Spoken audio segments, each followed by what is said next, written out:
Alam mo ba kung bakit importante ang life at health insurance sa ating financial journey?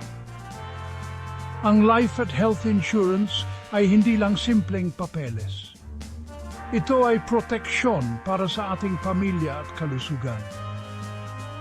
Narito ang ilang dahilan kung bakit mahalaga ang mga ito. Life insurance. Ito ay nagbibigay seguridad sa ating pamilya. Kung tayo ay biglang mawala, may makukuha silang financial support. Ang life insurance ay maaring gamitin para sa education fund ng mga anak o pambayad ng utang. Ito ay isang paraan para magkaroon tayo ng peace of mind na kahit anong mangyari, protektado ang ating pamilya.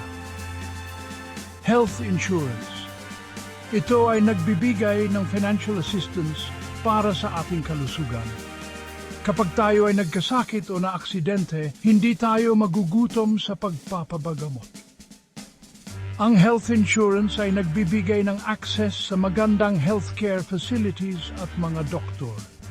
Ito ay isang paraan para hindi tayo maubusan ng pera sa pagpapagamot. Kaya pala lagi mong sinasabi na importante ang insurance. Dapat tayo magplanong maayos para sa ating kinabukasan. Ito ay bahagi ng ating financial responsibility.